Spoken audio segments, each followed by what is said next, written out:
आप सभी का स्वागत है भाई। आज हम पढ़ेंगे ऋतुओं के बारे में पढ़ेंगे। आज जलवायु में जो टॉपिक है हमारा ऋतुओं के बारे में पढ़ेंगे, इन डिटेल में समझेंगे। चलिए शुरू करते हैं विदाउट टाइम वेस्ट किए। ऋतुएं को मुख्य रूप से तीन भागों में बांट करके पढ़ेंगे।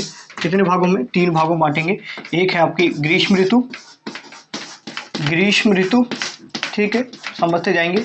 ग्रीष्म ऋतु नेक्स्ट है आपकी, एक मिनट, ठीक है, चौक खत्म हो गया। ग्रीष्म ऋतु, ग्रीष्म ऋतु एक आएगी अभी वर्षा ऋतु, और एक है आपकी शीत ऋतु। तीन ऋतुओं के बारे में इन डिटेल में पढ़ेंगे, ठीक है भाई। चलो शुरू करते हैं विदाउट टाइम वेस्ट के, बिल्कुल टाइम खराब नहीं करूंगा। टॉपिक पर हम आते हैं। हमारा जो टॉपिक है सबसे पहले हम बात कर लेते हैं ग्रीष्म ऋतु के बारे में। किसके बारे में?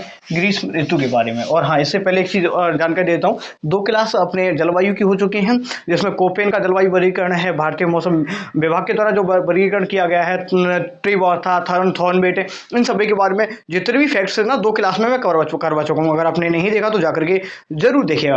थोड़ा जल्दी बोल रहा हूँ ना, शायद ऐसा हो रहा होगा, मुझे लग रहा है। कोई दिक्कत वाली बात नहीं, ठीक है। चलो शुरू करें। हमारा सबसे पहले बात करते हैं ग्रीष्म ऋतु की। ग्रीष्म ऋतु, ग्रीष्म ऋतु में क्या होता है सर? ग्रीष्म ऋतु में इस टाइम पे क्या होता है? तापमान ये तो आप जानते ही हैं, तापमान सर अधिक रहता है। इस टाइम पे तापमान अधिक रहता है। तो अभी यहीं पर समझ लो, दो क्वेश्चन है कि तापमान की बात चलें तो यहीं समझ लो। राजस्थान में सर्वाधिक तापमान, सर्वाधिक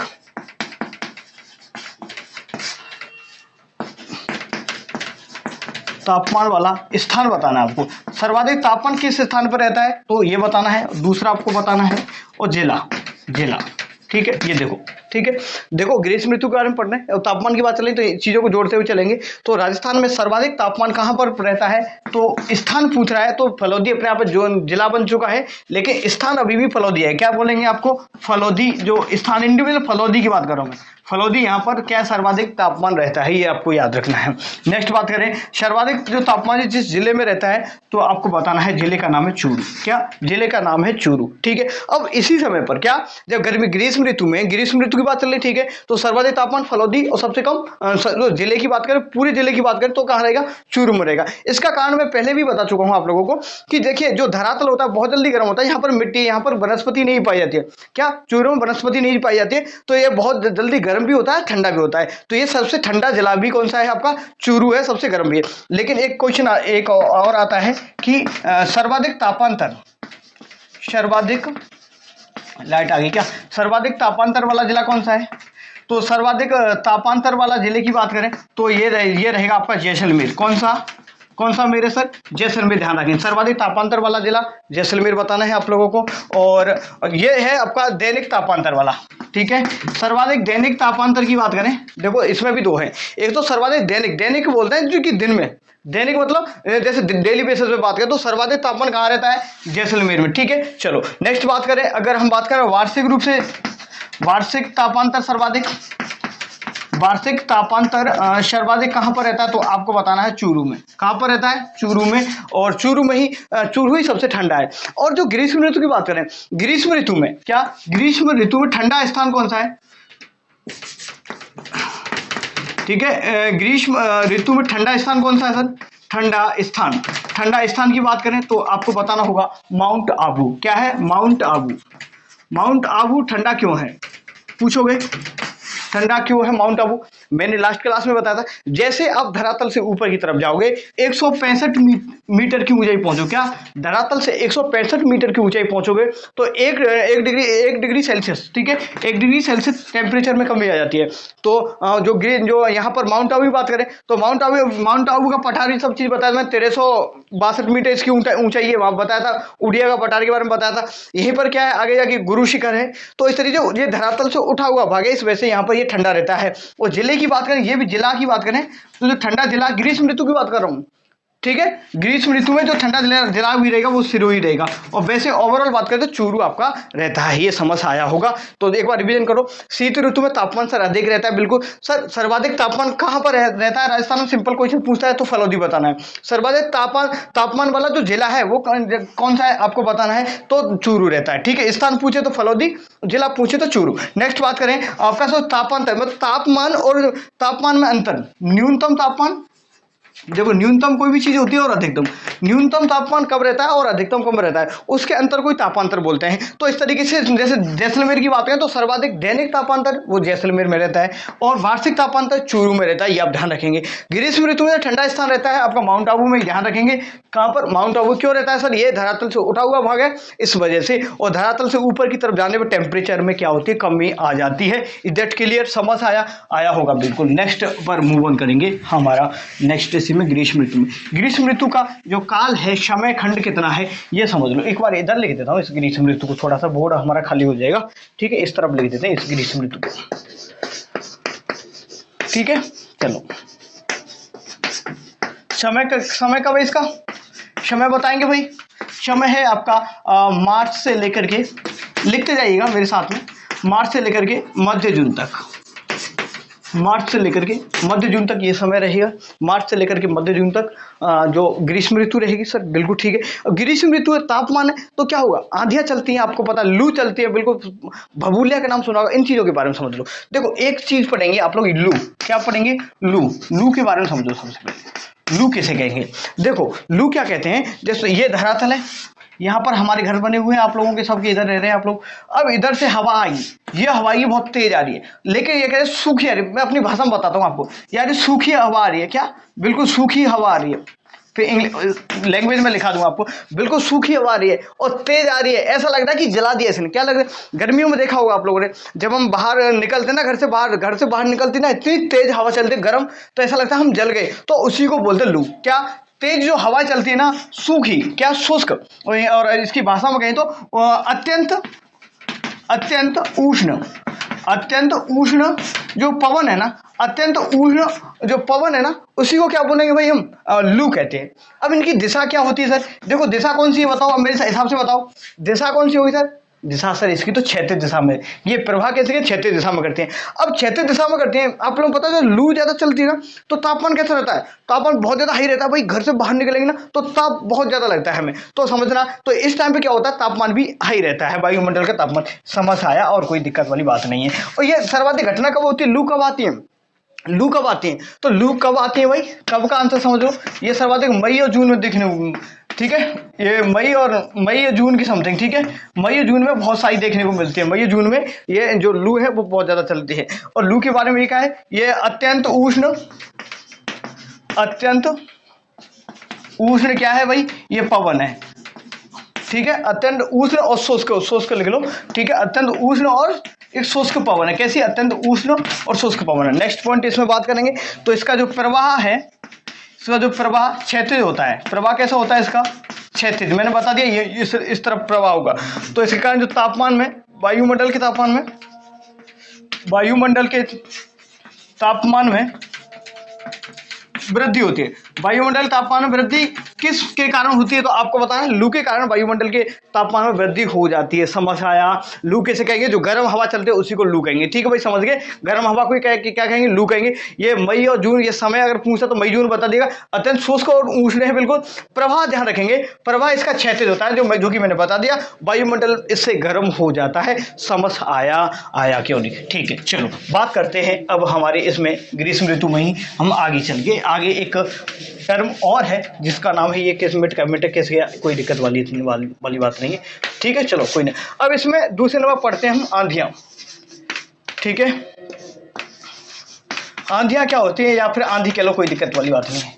आंधी क्या कहते हैं, देखो यहाँ पर जो लू आ रही ना, बिल्कुल सूखी हवा आ रही थी, क्या बिल्कुल सूखी और गर्म हवा आ रही थी भाई लू में। तो अब आंधी में क्या होगा, आंधी में क्या होगा भाई कि इसमें धूल आएगी,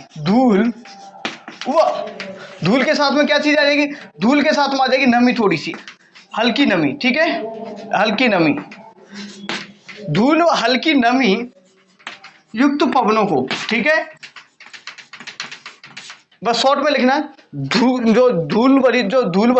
व नमी युक्त जो पवन है ना, उनको क्या कहेंगे भाई, हम आंधी कहेंगे। सर जो ये आंधी एक्चुअली चक्रवात के रूप में भी प्रवाह करती है, ठीक है। इन जो मैं बताऊंगा भूगोल भभूलिया बोलेंगे उसे, आगे बताऊंगा, छोड़ो इसको। एक बार समझो कि धूल व नमी युक्त जो पवनों को क्या कहेंगे, तो क्या कहेंगे आप लोग बताना है सर, आंधियां कहेंगे। क्या, धूल व नमी युक्त पवनों को क्या कहेंगे भाई, भभूलिया कहेंगे, सॉरी ये आंधियां कहेंगे भाई। समझ आया कि नहीं आया, बिल्कुल ठीक है। सर जो आंधियां हैं इनका प्रभाव किस तरफ होता है। तो जैसा कि मैंने अभी बताया ये भूपटल है, भूपटल से अगर इस तरह समानांतर चलेंगे तो ये तो क्षैतिज दिशा होगी इसकी, लेकिन अगर ये ऊर्ध्वाधर इस तरीके से बनती हैं, जो आंधियां इस तरीके से आती है तो ऊपर जाएंगी नीचे आएंगी, ऊपर जाएंगी नीचे जाएंगी, तो इनको बोलते हैं हम आंधियां। क्या बोलते हैं? आंधियां। तो इनका जो प्रवाह हो गया वो कैसा हो गया? ऊर्ध्वाधर प्रवाह। क्या हो गया सर? इनका ऊर्ध्वाधर प्रवाह हो गया।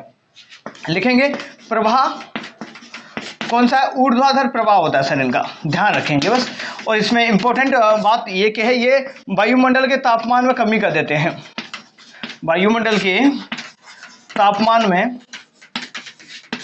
कमी, वायुमंडल तापमान कमी कौन करता है? तो आपको बताना है आंधियां वायुमंडल के तापमान को, टेम्परेचर को कम कर देती हैं, समझ में आएगा। अब राजस्थान के रेस्पेक्ट में बात करें, हमारे राजस्थान में सर्वाधिक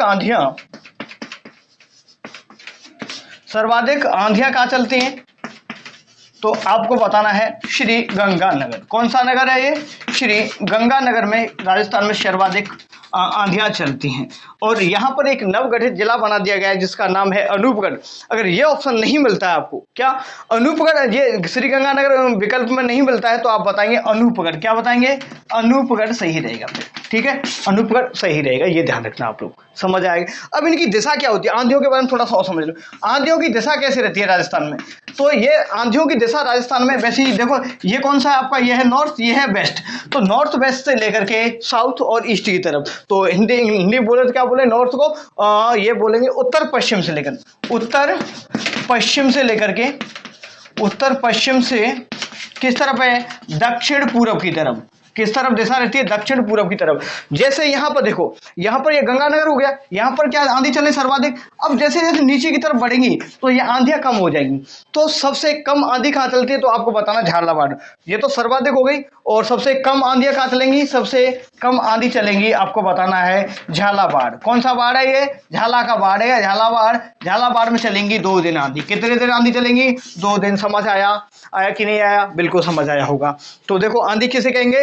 धूल और जो नमी होती है, कहीं कहीं नमी भी नहीं मिलता है किसी किसी जगह, तो कोई दिक्कत चलेगा वो भी। तो धूल भरी जो आंधियां होती है उनको क्या कहेंगे?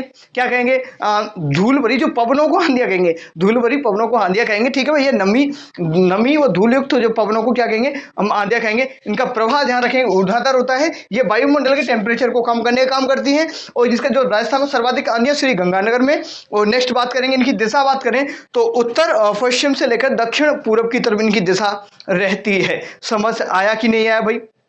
आ गया? चलो बढ़े आगे। ठीक है भाई, पानी पी लेता हूँ। फिर कभी कभी देखो ज्यादा बोलता हूँ तो मुझे पानी की भी जरूरत पड़ती है आप लोगों के साथ में। जल्दी करवा रहा हूँ ना, कोई दिक्कत वाली बात नहीं। देखो जल्दी करवाना पड़ेगा, नहीं तो काम नहीं चल पाएगा आप लोगों का। लू बता दिया मैंने। और एक और समझ लो, क्या समझोगे? और इसमें अरे ये मैं बार बार ऊपर वाले को क्यों मिटा देता हूँ, कोई दिक्कत वाली बात है, छोड़ो मिटाई दो। अब बात करें हाँ भभूल्या, किसके बारे में? भभूल्या के बारे में बात करेंगे।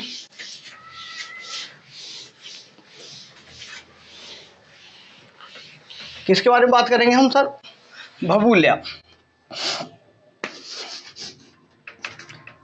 तीसरा पॉइंट है इसमें भभूल्या। भभूल्या क्या होता है?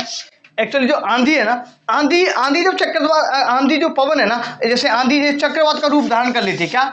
जब कोई पवन चक्रवात का रूप धारण कर लेती है, बीच में क्या होता है? कम वायुदाब हो जाता है, बीच में बहुत कम वायुदाब बन जाता है। तो इस तरीके चक्रवाती रूप में, इस तरीके से कहते हैं ना, भूत आ गया भाई, इस भूत आ गया, ऐसे मतलब हमने खुद ने देखा भाई। गाँव में हम रहते, गाँव के आदमी, हम बाहर के नहीं है, हम लोग बहुत घूमे। भभूर्या बोलते हैं हम गाँव में, भभूर्या। ठीक है, भभूरा आ गया। तो मतलब जैसे एक बार आंधी आएगी हवाई, और हवा आकर एक साथ एक जगह पर क्या होगा? होने लगेगी, ऊपर की तरफ उठेगी, सर्किल में इस तरीके से ऊपर की तरफ उठेगी, तो उसको बोलते हैं भभूल्या। क्या बोलते हैं? भभूल्या। तो क्या बोलेंगे? जो पवन होती है, पवनों का चक्राकार या चक्रवाती रूप, पवनों के चक्रवाती रूप को क्या बोलेंगे? भभूल्या बोलेंगे सर। ठीक है, तो ये ऊपर इतना उठेंगे, सोच के बिल्कुल ठीक है। ये सर्वाधिक भभूल्या कहाँ आते हैं? तो भभूल्या सर्वाधिक कहाँ आते हैं? तो ये आपको ध्यान रखना है, ये आपको बताना है सर, बीकानेर। कहाँ? ये कौन सा नेर है सर? बीकानेर। ध्यान रखेंगे, तो बीकानेर में भभूल्या सर्वाधिक आते हैं।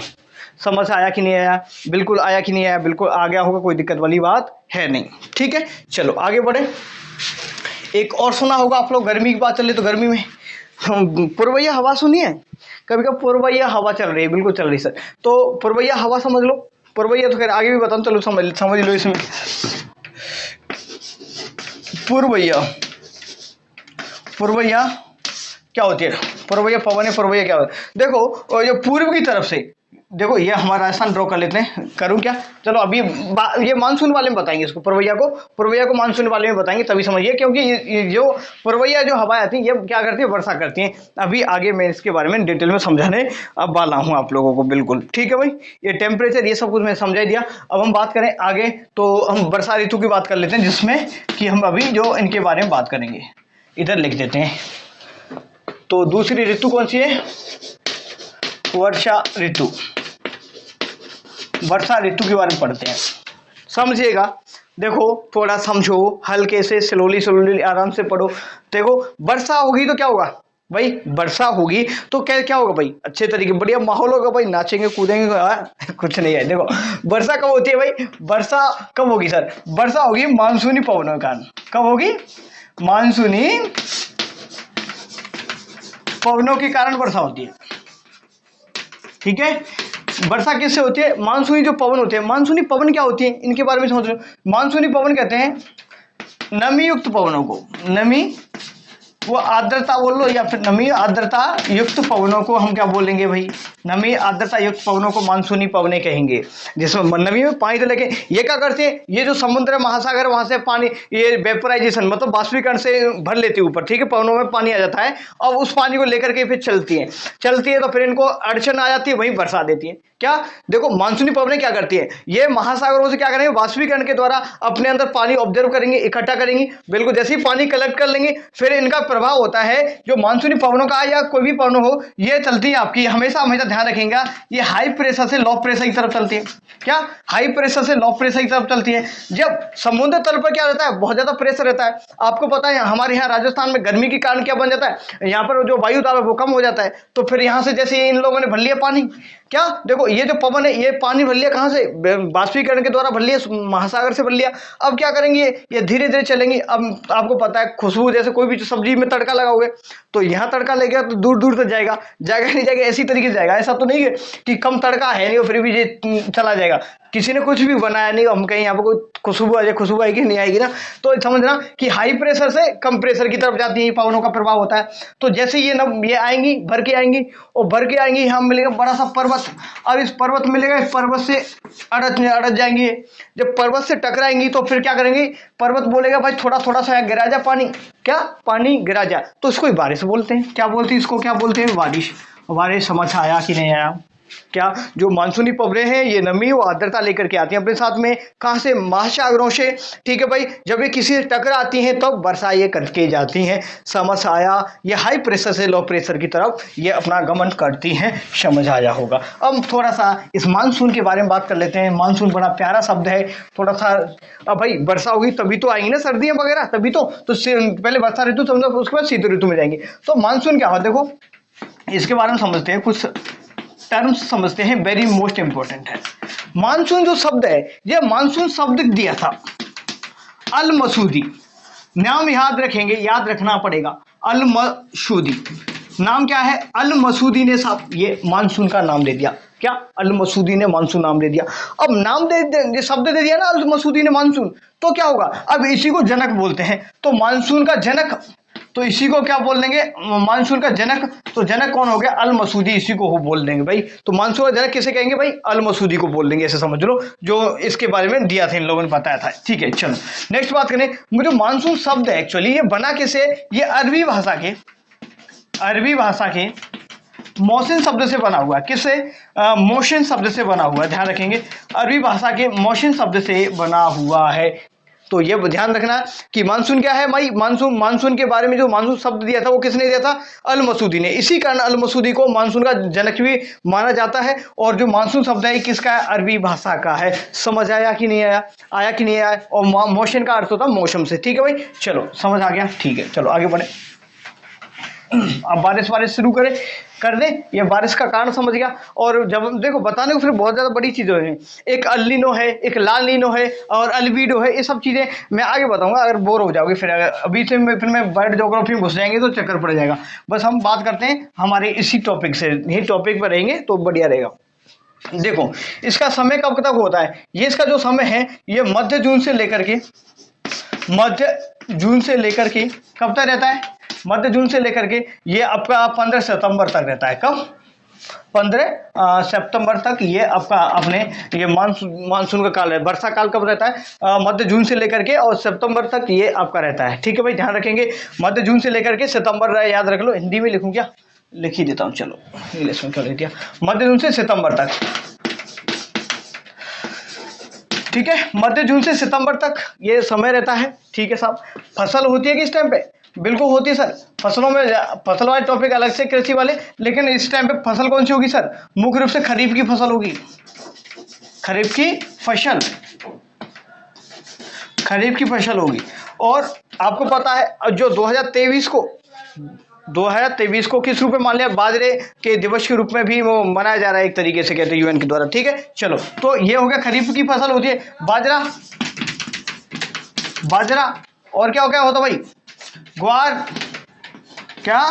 बाजरा, ग्वार, इस तरीके की जो फसल, मोटे जो अनाज वाली फसलों का उत्पादन होता है इस टाइम पर। नेक्स्ट बात करेंगे हम इसके बारे में, ये हो गया पवनों के बारे में। अब थोड़ा सा इस वर्षा करवा लेते हैं एक बार कि कब वर्षा आएगी, तो समय की बात कर लेते हैं। मानसून का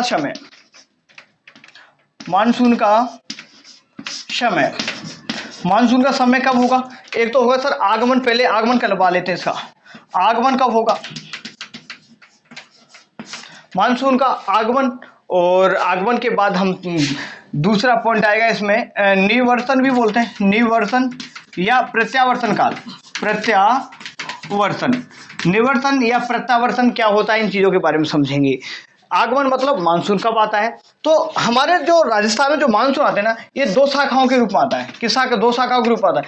एक तो आता है अरब सागर का मानसून आता है। कौन सा मानसून आता है? अरब सागर की शाखा वाला आता है। दूसरा आता है बंगाल की खाड़ी वाला आता है। कौन सा आता है? बंगाल की खाड़ी वाला आता है सर। ठीक है, समझ रहा है कि समझ में आ रहा ही नहीं आ रहा? बिल्कुल ठीक है, एक तो अरब सागर वाला और दूसरा है बंगाली खाड़ी वाला। अब इसको भी अगर अरब सागर वाले को भी बांटे तो इसको भी हम 3 शाखाओं में बांटेंगे। कितनी शाखाओं में लेकिन बताऊंगा नहीं, छोड़ते हैं, जो हमारे मेन काम की बात करें। एक तो है अरब सागर वाला, और सॉरी इसमें एक तो पश्चिम विक्षोभ जो वेस्टर्न घाट वाला, चलो लिखाई देते हैं। एक हो गया पश्चिमी घाट वाली शाखा आएगी। दूसरी बात करें छोटे नागपुर पठार वाली घाट शाखा आएगी, छोटा नागपुर वाली शाखा आएगी। तीसरा आएगा इसमें हिमाचल वाली शाखा। ये 3 शाखाओं में अरब सागर का मानसून बटा होता है। आपको पता पश्चिमी, ठीक है, पश्चिम विश्व जो पश्चिमी जो घाट है, ये पश्चिमी घाट वाला। ठीक है, ये भारत में पश्चिम घाट कहाँ है? यही वाला, ये जो एरिया होता है ना, ये एरिया पूरा पश्चिम घाट। तो पश्चिम घाट वाला, एक छोटा नागपुर, ये झारखंड वाला, और ये हिमाचल वाली, ये 3 शाखाओं में बट करके आता है। इधर इस तरफ बात करें तो ये आता है एक तो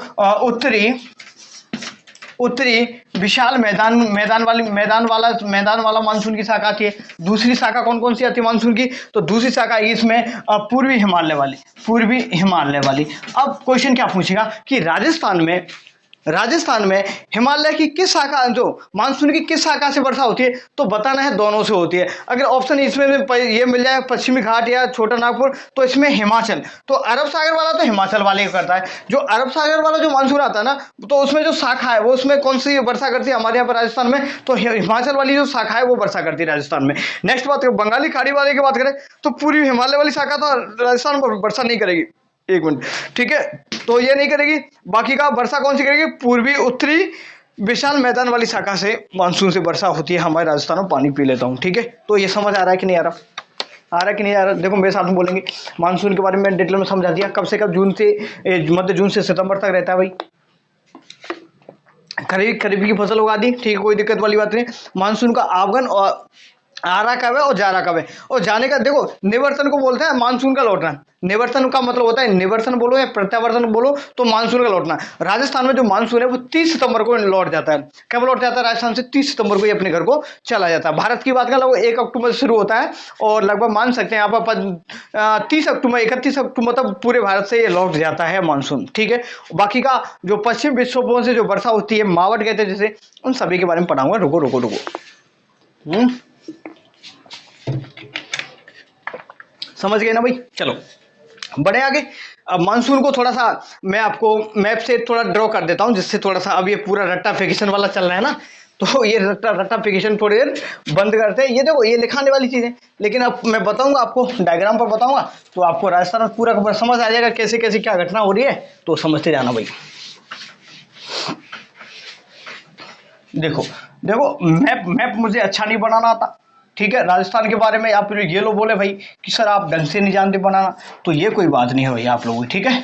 तो ऐसा किसी को बोलना नहीं है, चाहे कितना भी गंदा आपका राजस्थान बने मुझसे, बनेगा तो नहीं भाई, अच्छा ही बनाऊंगा, कोई दिक्कत वाली बात नहीं, टेंशन मत लो, ठीक है। बढ़िया वाला ही बनाऊंगा, टेंशन मत लो मेरे भाई, ठीक है। ये बनेगा, सही बना है ना, अच्छा ही तो बनेगा, क्या दिक्कत है, ठीक है। ये बन गया हमारा राजस्थान, बन गया हाँ। अब देखो ये इधर देखो, इधर से अरब सागर से राजस्थान की, देखो इधर ये हो गया इधर, ठीक है। अब देखो ये थोड़ा सा एक चीज और समझाता हूँ, चलो ये एक मिनट के लिए एज्यूम करके चलो, ये कौन सा है, ये पूरा भारत ही समझो, कुछ भी समझो। तो यहाँ पर है ये देखो भूमध्य सागर, ये है हिंद, नीचे नीचे आएंगे, इधर है हिंद महासागर। कौन सा महासागर है? हिंद महासागर है ना, बिल्कुल सर, नीचे नीचे हिंद महासागर, ये समझो, ठीक है। और इस तरफ ये हो गया आपका अरब सागर, ठीक है। और ये होगा बंगाली खाड़ी। कौन सी खाड़ी है साहब? बंगाली खाड़ी। थोड़ा समझो, भारत के बारे में नहीं बता रहा हूँ लेकिन फिर समझो।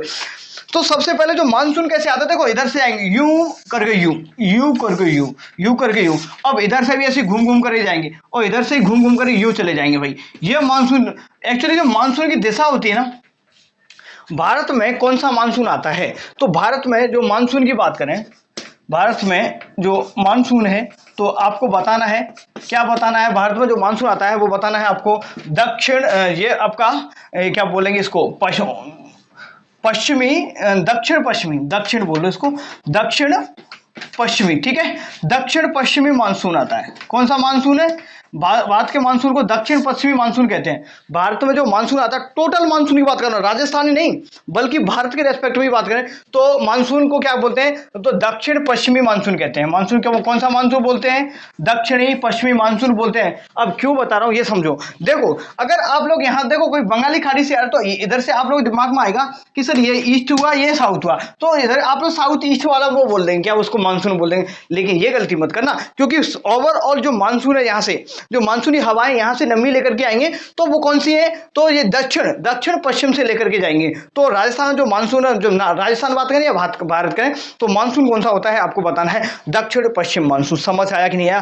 तो टोटल इधर से जाएगा, क्या इधर से जाएगा, ये 4 दिशाएं होती है, तो इधर से ये जाता है, ठीक है। तो याद रखेंगे हमेशा कौन सा मानसून है राजस्थान, भारत का या राजस्थान का, तो दक्षिण पश्चिम मानसून। चाहे इधर बंगाली खाड़ी की तरफ से आएंगे तो आप ये मत बोल देना सर दक्षिण पूर्व वाला आ गया, नहीं। समझ आया कि नहीं आया? चलो बढ़ते हैं हमारे आगे की तरफ, बढ़े। अब चलो कोई दिक्कत वाली बात नहीं। ये अरब सागर से हमारे राजस्थान की दूरी कितनी है साहब? हमारे राजस्थान की दूरी, ये भारत नहीं, भारत तो अरब सागर यहाँ बना देता हूँ, ठीक है। थोड़ा हमारे राजस्थान की अरब सागर से दूरी है सब 350 किलोमीटर। कितने किलोमीटर की दूरी है राजस्थान से? 350 किलोमीटर की अरब सागर से राजस्थान की दूरी है। अब हम इसी के बारे में थोड़ा सा चर्चा कर लेते हैं अच्छे तरीके से, स्लोली, तो समझ आ जाएगा आपको। तो मानसून के बारे में समझ आएगा, मानसून ऐसे आएगा धीरे धीरे, कोई दिक्कत वाली बात नहीं है। अब समझा दें आपको आगे, देखो यहीं पर पूरा ध्यान रहेगा मेरे भाई। अगर इधर से कहते हैं क्या वो ध्यान भटका तो मामला भटक जाएगा पूरा, ठीक है। देखो अब देख लेते हैं हमारे मानसून। सबसे पहले राजस्थान में ये मानसून आएगा, देखो ये है हमारी अरावली को, देखो अरावली दिखाई दे रही है आपको? बिल्कुल दिखाई दे रही सर। ये मानसून आएगा इधर से, ये आ गया भाई, ये मानसून आ गया और ये अरावली टकराएगा भाई, ठीक है। इधर से फिर इधर बांसवाड़ा में भी आ जाते हैं, तो ये हो गया। ये कौन सा मानसून है सर? ये हो गया अरब सागर का मानसून, कौन सा मानसून है? अरब सागर का। ठीक है, इधर ये बंगाली खाड़ी का मानसून आता है। ऑब्जर्व करो, देखो बंगाली खाड़ी का मानसून कैसे काम करता है, यहाँ पर थोड़ा सा आप समझ नहीं पाओगे, लेकिन अगर मैं ऐसी कह दूं इधर से आगे तो डायरेक्ट ही मानसून नहीं आता है। बंगाली खाड़ी का मानसून डायरेक्ट नहीं आता है, ये पहले हिमालय पे जाएगा, हिमालय से टकरा करके पहले मानसून, देखो ये हिमालय पे जाएगा, हिमालय से टकराने के बाद फिर आता है हमारे यहाँ पर झालावाड़ में। ठीक है, समझ नहीं समझे, कुछ नहीं समझे, मुझे पता है, चलो समझा ही देता हूँ, फिर थोड़ा सा टाइम तो लगे, कोई दिक्कत वाली बात नहीं है। देखो भाई, देखो छोटा सा हम हमारा भारत बना लेते हैं, सबसे प्यारा ये है हमारा भारत। ठीक है, देखो समझो ये क्या है, देखो यहाँ पर देखो आपका हिमालय पर्वत है। कौन सा पर्वत है सर? हिमालय पर्वत है। ये है हमारा इधर राजस्थान। ठीक है, अब होता क्या है कि इधर से आए जो अरब सागर से जो आता है ना, जो पवनें आएंगी वो तो सीधा यहाँ पर वर्षा कर देंगी, लेकिन जो बंगाली खाड़ी से मानसून आता है वो सीधा यहाँ पर इधर राजस्थान में नहीं पहुंचता, ये सबसे पहले यहाँ जाता है, कहाँ पर जाएगा? ये हिमालय पर जाएगा। अब हिमालय से यहाँ पर यूं आएगा, फिर दोबारा से इस तरीके से वर्षा करता है। ये समझ में आया कि नहीं आया? तो फिर इस तरीके से यहाँ पर आकर के वर्षा करेगा हमारे झालावाड़ में। तो समझना बस, ये थोड़ा सा समझाना था मुझे, जो कि आपको समझ आया गया होगा। आया नहीं आया? आ गया। ठीक है, चलो तो इधर से आएगा ये आपका अरब सागर वाला, ये सॉरी बंगाली खाड़ी वाला मानसून। बस ये समझ गए तो बस कुछ नहीं। अब भैया बंगाली खाड़ी वाला, अब सर एंट्री कब होती है? समय समझ लो, समय की बात करें, समय बात करो तो देखो ये 15 जून को, कितना जून? 15 जून को राजस्थान में आ जाता है।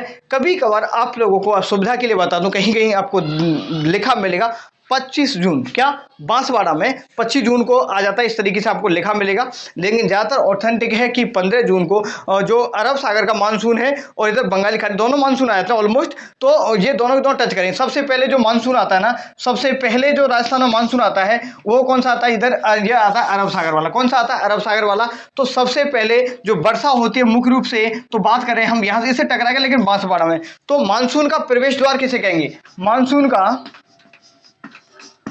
का प्रवेश द्वार किसे कहेंगे राजस्थान में? तो प्रवेश द्वार बोलेंगे तो आपको बताना होगा बांसवाड़ा। क्या बताएंगे भाई? क्या बताएंगे? आपको मानसून का प्रवेश द्वार बताएंगे बांसवाड़ा। मानसून का प्रवेश द्वार कौन सा है? बांसवाड़ा बताएंगे। जैसे ये अरावली से टकराएगा तो इधर ये दक्षिणी जो पश्चिमी जो भाग है ना, इसमें इस भाग में यहाँ पर देखो, यहाँ पर सिरोही, यहाँ वर्षा होगी। ये कब होगी? जो अरब सागर का मानसून आएगा ना, कौन सा? अरब सागर का मानसून वर्षा करेगा। अरब सागर का मानसून वर्षा कहां पर करेगा? देखो यहाँ आएगा तो यहाँ पर थोड़ी वर्षा, ये ज्यादा वर्षा नहीं करे। अरब सागर का मानसून ज्यादा वर्षा क्यों नहीं करेगा ये समझ लो। जैसे ही मानसून राजस्थान में आता है अरब सागर वाला, ये यहाँ पर ये हमारी गुरु शिखर चोटी है। यहाँ पर मैंने बताया, यहाँ पर आबू का पठार है, ये उठा हुआ हिस्सा है, ऊपर उठा हुआ हिस्सा है। तो जैसे मैंने पहले बताया, मानसूनी पवनें जाएंगी तो इनसे टकराएंगी तो यहाँ पर बारिश ये कुछ करेंगी। क्या टकराएंगी? मानसूनी पवनें तो बारिश करेंगे। फिर नीचे थोड़ी सी ऊंचाई कम है इनकी और मानसून थोड़ा ऊपर आ जाता है, या फिर मानसून इसके साइड से निकल जाता है, तो मानसून पे सीधा निकल जाता है। तो बताना, सर्वप्रथम वर्षा तो किससे होगी? आपके अरब सागरीय मानसून से होगी, लेकिन अरब सागरीय मानसून से कम वर्षा होती है। समझो क्या बोल रहा है? कम वर्षा होती है राजस्थान में, अरब सागर के मानसून से कम वर्षा होती है और बंगाली खाड़ी के मानसून से ज्यादा होती है, ये समझना। तो ये कहाँ हो गया आपका? ये दक्षिण और पश्चिम वाले एरिया में, दक्षिण पश्चिम बोलो या फिर अरावली के दक्षिण पश्चिम हिस्सों में। जैसे जिले बता देता हूँ आपको, लिखाऊंगा नहीं। देखो यहाँ पर सिरोही हो गया, जालोर हो गया, सिरोही, जालोर, उदयपुर, ये राजसमंद, डूंगरपुर, बांसवाड़ा, इन क्षेत्रों में हल्की सी वर्षा है यहाँ पर हो जाती है। समझ आया कि नहीं आया? बिल्कुल आया हुआ, आया। ठीक है, चलो बढ़े आगे। देखो भाई, तो 15 जून को आ गया सब। ठीक है, तो 15 जून को एंट्री हो गई। थोड़ा भारत के बारे में कहानी बताऊंगी आपको, समझोगे क्या? वैसे तो समझोगे नहीं, देखो समझाता हूँ थोड़ा सा। भारत के रेस्पेक्ट में बात करें, जब मानसून सर्वप्रथम आता है भारत में, जो सर्वप्रथम मानसून आता है ना, वो आया था हमारा, बात करें मुख्य रूप से यहाँ पर, जो आपका जो सबसे पहले आएगा अंडमान निकोबार वाले पार्ट में। कहाँ पर? अंडमान निकोबार में। और जो 1 जून को आता है आपके मालवा तट पे, जो केरला से एंट्री कर जाता है। चलो उसके बारे में ज़्यादा नहीं बताएंगे, ठीक है। चलो तो राजस्थान में वर्षा की बात करें, ये समझ लो। अब राजस्थान में वर्षा कितनी होती है सर? राजस्थान में औसत वर्षा कितनी होती है ये भी समझ लो आप, फिर भूल जाएंगे बाद में नहीं तो। और राजस्थान में औसत वर्षा जो 2023-24 की जो इकोनॉमिक, जो 22-23 की जो इकोनॉमिक सर्वे आई थी ना, उसमें बताया था इन लोगों ने कि राजस्थान में 59%, सेंटीमीटर, या फिर देखो वैसे आपको 57.5% सेंटीमीटर भी मिलेगा तो भी चलेगा, ठीक है। तो आपको बताना है 59 तो अब की बार, बल्कि 57 सेंटीमीटर, 57.5 सेंटीमीटर बोलो, या फिर 59 सेंटीमीटर अब की बार बताता कितनी वर्षा राजस्थान में हुई थी। तो औसत वर्षा ये रहेगी। तो राजस्थान में सर्वाधिक वर्षा कौन सा मानसून करता है, क्वेश्चन समझ लो बस। सर्वाधिक वर्षा कौन सा मानसून करेगा, तो आपको बताना है सर बंगाल की खाड़ी का मानसून। कौन सा, बंगाल की खाड़ी का मानसून करेगा, ठीक है। चलो नेक्स्ट हम बात करें तो बंगाली खाड़ी वाला मानसून समझो। ये जो मानसून आएगा 15 को, यहाँ समझो ये 15 जून को आ गया झालावाड़ में। झालावाड़ में सघन बने, झालावाड़ में सघन बने, इनसे जैसे ही टकराएंगे मानसून तो यहाँ पर वर्षा हो जाएगी। जैसे वर्षा होगी तो ये आ जाएगा यहाँ पर अरावली। अरावली के इस हिस्से में अरावली को टच करेगा। कब टच कर जाएगा, ये अरावली को जो टच करेगा ना, ये आप समझ सकते हैं 1 जुलाई को। कब को, 1 जुलाई को अरावली को टच करेगा। अरावली के पूरे भाग को टच करेगा 1 जुलाई को। 1 जुलाई को जैसे ही अरावली को पूरे भाग को टच करेगा, आगे की तरफ जाएंगे तो इधर जो पश्चिम मरुस्थल का जो पूरी भाग है यहां पर आ जाएंगे तो 15 जुलाई को, या बोले तो 15 जुलाई को मरुस्थल में प्रवेश कर जाता है। क्या बोलेंगे कि प्रवेश कर कब करेगा, 15 जून को प्रवेश कर गया, ठीक है। 1 जुलाई को कहां पहुंचे, अरावली के पूर्वी हिस्सों में मानसून पहुंच जाता है, समझना। अरावली के पूर्वी हिस्सों में मानसून 1 जुलाई को पहुंच जाता है और पश्चिमी मरुस्थल में एंट्री हो जाती है कब, 15 जून को। 15 जुलाई को कहां हो जाती है, पश्चिम मरुस्थल में एंट्री हो जाती है। नेक्स्ट हम बात करें एंड बिल्कुल जो सम तहसील बिल्कुल 0 सेंटीमीटर जहां पर वर्षा होती है, यहाँ पर 30 जुलाई को पहुंच जाता है। कब, 30 जुलाई को पहुंच जाता है। समझ आया कि नहीं आया भाई, आया होगा। सबसे पहले ध्यान रखेंगे 15 जून, 15 जून के बाद 1 जुलाई, 1 जुलाई मतलब अरावली के पूर्वी हिस्सों में इस तरफ वर्षा कर देगा। उसके बाद एंट्री करेगा 15 जुलाई को अपने मरुस्थल वाले हिस्से में एंट्री कर जाएगा। देन ये लास्ट में ये बिल्कुल पश्चिमी हिस्सों में पहुंच जाएगा 30 जुलाई को। ये समझ में आ गया होगा। और मैंने बताया कि प्रत्यावर्तन काल बोले या फिर जो मानसून लौटता है राजस्थान से, तो आपको बताना है 30 सितंबर को ये लौट जाता है। ये समझ आया होगा, ये तक कहानी आया कि नहीं आया, इसमें बिल्कुल समझ में आ गया होगा मेरे ख्याल से। और राजस्थान में सर्वाधिक वर्षा कहाँ होती है राजस्थान में, सर्वाधिक वर्षा वाला स्थान, सर स्थान पूछे तो आपको बताना माउंट आबू। कौन सा आबू, माउंट आबू, ठीक है भाई। चलो, और आपको जिला पूछे तो आपको बताना है झालावाड़। जिला पूछे तो झालावाड़ बताना है। कौन सा वार्ड है सर, ये झालावाड़ बताना है। आप लोग क्या बताना है, झालावाड़ बताना है। ये समझ आया कि नहीं आया, मेरे ख्याल से इसमें और कुछ मैंने छोड़ा नहीं है। और देखो कभी कभार जो वर्षा ना हो, कभी कभी वर्षा नहीं होती है। देखो थोड़ा सा समझा दूंगी आपको, वीडियो बड़ा होगा, देख लेना आप लोग, देखना चाहिए तो। एक होता है, आपने एक एल नीनो का नाम सुना होगा, एल नीनो समझाएं क्या, चलो समझा देते थोड़ा सा, अब जो भी है देख लेना आप लोग। एक शब्द आता है अल नीनो। अल नीनो थोड़ा सा ज्यादा नहीं बताऊंगा इस बार, थोड़ा सा बेसिक समझो। अल नीनो क्या है, गर्म जल धारा है। क्या है, गर्म जल धारा है। अब जब गर्म जल धारा है ना, जब मैंने क्या बताया था पहली क्लास में बताया, जब गर्म हुआ कोई क्षेत्र तो वहां पर वायु दाब कैसा हो जाएगा, कम हो जाएगा। तो जब यहाँ पर अल नीनो बनता है प्रशांत महासागरीय पूर्वी विश्व में, प्रशांत महासागरीय पूर्वी विश्व में अल नीनो की जब घटना घटित होती है, तो जो हमारे राजस्थान में जो मानसून है, जो भारत का जो मानसून है, वो कैसा हो जाता है, कमजोर हो जाता है। जब भारत का मानसून कमजोर हो जाता है, यहाँ पर वर्षा किस कारण नहीं होती है, तो आपको बताना है, अगर वर्षा का अकाल पड़ता है, अगर भारत में राजस्थान में अकाल पड़ता है, बारिश नहीं होती है, तो उसका कारण क्या है, अल नीनो। क्या बताएंगे, अल नीनो। इसे यीशु का शिशु भी कहते हैं, इसे प्रशांत महासागर का बुखार भी कहते हैं। क्या, प्रशांत महासागर का बुखार भी कहते हैं। एक लाल नीनो होता है, लाल नीनो। अब लाल नीनो क्या करता है, ये मानसून को लेकर के आता है। ये बहुत अच्छी घटना है कि कौन सी घटना, राजस्थान में जो मानसून को, जो मानसून के लिए हमारे लिए उत्तरदायी सर्वाधिक अच्छी घटना मानी जाती है, उपयोग घटना मानी जाती है, आपको लाल नीनो बताना है। ये क्या करता है, ये जो लाल नीनो की घटना होती है, ये क्या करते हैं, मानसून को मजबूत करती है। ये मानसून को मजबूत करती है और मानसून का मतलब आने को क्या प्रोत्साहित कर देती है, इसलिए ये लाल नीनो की घटना। ये समझ में, आगे का टॉपिक ज्यादा नहीं बताएंगे इनको, ठीक है। चलो, ये समझ आ गया कि नहीं आया, पूरा वर्षा ऋतु में सभी घटनाएं समझ आ गई कि नहीं आई, कोई घटना रह तो नहीं गई। एक बार मैं फिर भी वैसे नोट्स की हेल्प ले सकता हूं, देख लेता हूं एक बार, वैसे तो मैं कुछ भी छोड़ता नहीं हूं। और ये प्रस्फुटन ये बता ही दिया मैंने, कोई दिक्कत वाली इसमें बात नहीं है, कुछ भी छोड़ता नहीं हूं मैं वैसे तो आप लोगों के लिए, ठीक है। चलो आगे बढ़े। देखो अब हम बात करें आगे बात करते हैं हम शीत ऋतु की।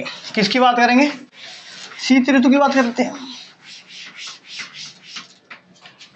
तीसरे नंबर पे बात करें हम शीत ऋतु।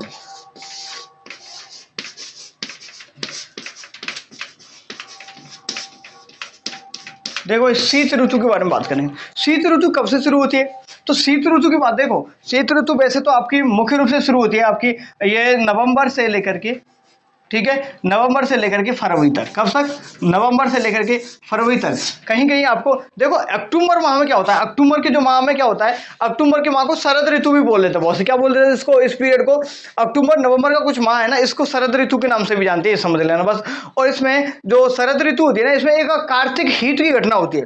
कार्तिक हीट की बात करें तो समझ लो, कार्तिक हीट उसे कहते हैं जब वो जो मानसून का प्रत्यावर्तन काल चल रहा होता है, जब मानसून लौट करके जा रहा होता है, तो अचानक से तेज तापमान क्या हो जाना, अचानक से वो तेज तापमान में मतलब बहुत ज्यादा गर्म हो जाना, उसी को क्या बोलते हैं, कार्तिक हीट के नाम से जानते हैं, ये समझना है। अब बात करें हम शीत ऋतु की, तो शीत ऋतु की बात कर लेते हैं हम। और फसल कौन सी होगी सर इसमें? फसल में रबी की फसल होगी सर, ठीक है, मुख्य रूप से गेहूं सरसों, गेहूं सरसों की फसल मुख्य रूप से होगी इसमें, ठीक है भाई। चलो, और हम बात करें अब इसमें, एक तो होते हैं शीत लहर, इंपॉर्टेंट है शीत लहर क्या होती है सर, एक तो ये समझना आपको, एक समझना आपको मावठ, कौन सा वट, मावठ, ठीक है, और एक पुरवैया, पुरवैया बता दी नहीं बता दी, पुरवैया तो उसमें छोड़ दिया शायद मैंने, पुरवैया, पुरवैया से बारिश होती है पुरवैया से, उसमें नहीं बताया, यहाँ बताया था, कोई दिक्कत वाली बात नहीं। देखो शीत लहर क्या होती है, जैसे पश्चिमी जो मानसून है, मानसून लौटता हुआ मानसून है ना, लौटता हुआ मानसून बिल्कुल ठंडी हवाओं के साथ वर्षा करेगा। क्या? लौटता हुआ मानसून ठंडी हवाओं के ठंडी हवाओं की मदद से ये वर्षा करेगा। कब? अक्टूबर नवंबर में। तो उसको बोलेंगे, क्या बोलेंगे भाई, उसको शीत लहर बोलेंगे, ठीक है। मावठ की बात करें, ये दिसंबर जनवरी, क्या ये दिसंबर और जनवरी तक, दिसंबर से जनवरी के पीरियड में जो पश्चिमी विक्षोभों से वर्षा होती है, जेट स्ट्रीम बोलो, जेट स्ट्रीम, ये इधर क्या चल गया भाई, जेट स्ट्रीम, या बोले तो पश्चिमी विक्षोभों से, पश्चिम विक्षोभ बोले तो देखो ये हमारा राजस्थान है, यहाँ पर ये समझ लो। तो इधर से जो भूमध्य सागर से जो विक्षोभ आते हैं, ये भारत की बात करें तो भारत में कहाँ, जम्मू कश्मीर है, लद्दाख है, हिमाचल प्रदेश है, और ये तो पंजाब है, राजस्थान, इन हिस्सों में वर्षा करता है। तो जो मावठ को गोल्डन ड्रॉप्स भी बोलते हैं, गोल्डन ड्रॉप्स भी बोलते हैं। ये कहीं इधर पास में कोई गाना वाना चल गया, कुछ हो गया, शायद आप लोगों को सुनाई दे रहा होगा, बैकग्राउंड से आवाज आ रहा होगा, लेकिन थोड़ा सा अभी जल्दी फ्री करता हूँ मैं। ये समझ आया कि नहीं आया पूरा का पूरा? आपको उम्मीद करूंगा पूरी चीज़ समझ में आ गया है, और मैंने कुछ भी इसमें घटनाओं में शीत ऋतु मैंने कुछ भी कंप्लीट, कुछ भी नहीं छोड़ा आपको। थोड़ा सा एक टॉपिक और समझ लो इसी में, ये हो गया। ये गाना सा चल रहा है, आप लोगों को डिस्टर्ब हो रहा है शायद, पता नहीं क्या कीर्तन लोग इधर उधर करते रहते हैं। देखो समवायु दाब रेखा के बारे में समझ लो, समवायु दाब रेखा, थोड़ा जल्दी फिनिश करते हैं। अरे भाई चुप हो जाओ। देखो मैं, देखो बस समझाने के लिए आपको जैसा जैसा बन रहा है ना, मैं जल्दी से बना देता हूँ आप लोगों को राजस्थान का ये डायग्राम बना देता हूँ आपको, समझ लेना भाई, ठीक है, समझ लेना, बस समझाने की दृष्टि से बता रहा हूँ आप लोगों को। अरे फिर ये कहोगे, कभी कहो ना, देखो अच्छी ज्यादा अच्छा कुछ करने के चक्कर में चीजें बिगड़ जाती हैं, होता है ना। बचपन में ही हमने भी कहानी सुनी थी, एक लेखक होता है जो चीज़ों को ज़्यादा बेहतर करना चाहता है, कभी कभार हम ज़्यादा चीज़ों को बेहतर बनाने के चक्कर में चीज़ें बिगड़ जाती हैं। तो उतना ही काम करें जितना कि लिमिट में हो, बाकी का कभी कभार ज़्यादा अच्छी चीज़ बनाना का प्रयास करते तो बिगड़ जाती है चीज़ें, समझो, ठीक है। अब यहाँ पर बात कर लें, ये देखो मैं वायुदाब समरेखा ही बात करेंगे, वायुदाब टॉपिक है हमारा, या नेक्स्ट देश वायुदाब समरेखा। वायुदाब समरेखा के बारे में बात कर लेते हैं, कहाँ कहाँ पर कौन कौन सी रेखाएं हैं ये आपको समझना है। देखो ये जो हिस्सा है ना, यहाँ से लेकर के यहाँ तक, ये जो हिस्सा है, सबसे पहले 999 शुरू करेंगे, इसको बोलते हैं 997, कौन 997 मिली बार, क्या मिली बार बोलते हैं, वायुदाब को मिली बार मापेंगे, ठीक है भाई। तो 997 मिली बार कहाँ कहाँ पर है सर, आपको बताना है। एक जैसलमेर, जिले बताएंगे मेरे साथ में, जैसलमेर, बीकानेर, जैसलमेर, बीकानेर, अनूपगढ़ और गंगानगर, श्री गंगानगर, ठीक है। कितने जिले हो गए इसमें, तो देखो एक तो हो गया जैसलमेर, जैसलमेर के बाद बीकानेर, बीकानेर अनूपगढ़, और आंशिक भाग आपका जोधपुर का, इधर फलौदी के, इस तरफ से भी ले लेंगे। लेकिन मुख्य रूप से ध्यान रखेंगे कि 997 MB जो मिली बार की जो रेखा है, सम वायुदाब रेखा है, वो कहाँ कहाँ से गुजरेगी, इस क्षेत्र से गुजरेगी। जो भी नए जिले बने अपने हिसाब से बना लीजिएगा। नेक्स्ट हम बात करते हैं, यूं चलते चूरू की तरफ पहुंचेंगे, इसको बोलेंगे सर नहीं 998 छोड़ो, वैसे ऐसे समझो तो 98 पे बात करेंगे तो 98 पे कौन सा आ जाएगा यहाँ पर देखो, एक तो हो गया आपका बाड़मेर, बाड़मेर से जाएंगे जोधपुर, जोधपुर से जाएंगे इधर ये नागौर, नागौर से चूरू, ये जिले आ जाते हैं इसमें 98 में। नेक्स्ट बात करें हम इधर इसकी बात करें तो को यहाँ ये यूँ चले जाएगी। ये होगी आपकी 999 MB वाली कौन सी है, ये हो गया जालौर, जालौर के बाद पाली, पाली के बाद इधर अजमेर, अजमेर के बाद टोंक, ये सवाई माधोपुर, ये इस तरफ जाएगी तो इसको बोलेंगे 999 MB बार वाली ये रेखा बोल देंगे। चौथी जो है यहाँ पर इस तरीके से जाएंगे और यूँ चले जाएंगे तो ये इसको बोलते हैं 1000 MB जो वायु दाब रेखा कहाँ पर है, तो आपको शुरू करेंगे यहाँ से सिरोही से उदयपुर, यह राजसमंद चित्तौड़ और आपका ये हो गया झालावाड़, ये हो गई आपकी ये वायु दाब रेखा। ये कब की स्थिति है, ये स्थिति है सर जुलाई माह की। कब की जो स्थिति है, ये जुलाई माह में वायु दाब रेखा क्या क्या होती है समझो एक बार। तो यहाँ पर देखो पश्चिम में ये हो गया तो ये 997, नेक्स्ट अंदर की तरफ बढ़ेंगे तो ये हो गया 998, नेक्स्ट अंदर की तरफ बढ़ेंगे तो ये हो गया 999 और इस तरफ जाएंगे तो ये हो गया 1000 मिलीबार। तो ये जिले मैंने बता ही दिया, आप लोग समझ गए होंगे, उम्मीद करूंगा समझे कि नहीं समझे, समझ गए होंगे भाई। और जो 118 और होता है, देखो जनवरी की स्थिति और होती है, देखो आपको पता है जुलाई में जो टेम्परेचर है, कंपेरिजन करें अगर उसका किसका, चलो मिटा देते हैं, कंपेरिजन करें हम जनवरी का तो जुलाई में टेम्परेचर ज़्यादा रहता कि नहीं रहता, बिल्कुल रहता सर। अब ऐसे इसी तरीके थोड़ा सा हम बात कर लेंगे यहाँ पर, देखो यहाँ से जाता है, यहाँ से इस तरीके से जाता है तो इसको बोलेंगे 1019 MB। क्या 1019 MB कहाँ है, ये आपका बीकानेर चूरू सीकर। और यहाँ पर आप लोग मालपुरा, ये चीज़ भी आप शामिल इसमें कर सकते हैं भाई, ये चीज़ भी आप शामिल कर सकते हैं। दूसरे की बात करें तो ये आपका जैसलमेर से जोधपुर से इधर आपका पाली से जाएगा नीचे राजसमंद प्रतापगढ़ होते हुए झालावाड़ तक पहुँच जाएगा। ये है आपका 1018 MB, ठीक है। ये थोड़ा सा जल्दी इसलिए कर रहा हूँ क्योंकि साइड में कोई कीर्तन भजन चल रहा है, क्या पता नहीं क्या चल रहा है, तो आवाज़ आ रहा, शोर हो रहा है, ठीक है। उम्मीद करूँगा ये सब चीज़ें आपको समझ आई होंगी अच्छी तरीके से, पूरा टॉपिक मैंने समझा दिया। अगर आपको क्लास वगैरह अच्छी लगनी, हेल्पफुल लगनी है तो सभी के सभी क्या करें भाई, थोड़ा सा अच्छा लगा तो एक अच्छा सा कमेंट छोड़ दीजिएगा, भैया आप बढ़िया प्रयास कर रहे हो। तो बस स्वस्थ रहें, व्यस्त रहें, मस्त रहें। अच्छा लगा हो मेरा प्रयास तो जरूर कमेंट करके मुझे बताएंगे और थोड़ा सा जिससे मुझे मोटिवेशन मिलेगा, आगे भी और बहुत सारा काम करूँगा, आप लोगों के लिए मेहनत करूँगा, ठीक है। धन्यवाद आप लोगों को।